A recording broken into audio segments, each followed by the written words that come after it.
ওয়াল উযুনানি জিনা হুয়াল ইস্তিমা, দুই কানের জেনা হলো কি? শোনা। লা হাওলা ওয়ালা কুওয়াতা ইল্লা বিল্লাহ। কত জেনা করছেন আপনি, আবারও বলছেন দুই চোখ দিয়ে মোবাইলে ল্যাংটা উলঙ্গ সি এই মহিলার ছবি দেখছেন। ও নামাজি, ও নামাজি, নামাজ পড়ে এসে টিভির সামনে দেখেন। এখন তার টিভি লাগে না, বাড়িতে টিভি নাই, ওয়াইফাই আছে, ওয়াইফাই আছে, ডিশ লাইন আছে। কত নোংরা চেহারা দেখছে।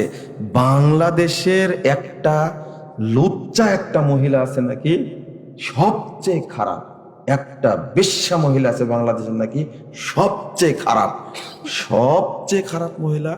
এর চেয়ে জঘন্য কোনো মহিলাই নাই। ওই মহিলার ফলোয়ার আপনারা সবাই।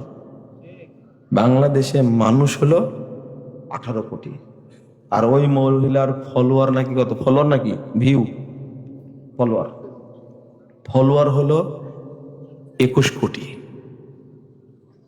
হ্যাঁ, কারা কারা এগুলো? বেঈমান, সব সব বেঈমান। এই নোংরা অসভ্য এই জঘন্য বেশ্যা মহিলার তুমি ফলোয়ার হলে কেন? তুমি বেঈমান, তুমি একটা। আল্লাহর নবী বলছেন লা ইয়াজনি জান্নি ওয়া মুমিন। তুমি জেনা করছো চোখ দিয়ে, জেনা করছো কান দিয়ে।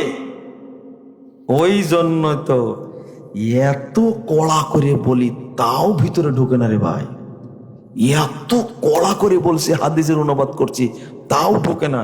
মানে ওর অন্তরটা ইবলিশ শয়তান এমন ভাবে তালা মেরে রেখেছে, ও বসবাস করে এমন তালা ইবলিশ মেরে রেখেছে যে এই তালা যেন কেউ ভাঙতে না পারে। তুমি মুসল্লি, এই যুবক ছেলে, তুমি কিসের নামাজ পড়ো? ফেসবুক যে দেখাশোনা করে, ল্যাংটা মহিলার ছবি যে দেখে, নাউজুবিল্লাহ আস্তাগফিরুল্লাহ আস্তাগফিরুল্লাহ, ও নাকি পরহেজগার, ও নাকি হাজি, ও নাকি মৌলবি, ও নাকি ইমাম, ও নাকি খতিব।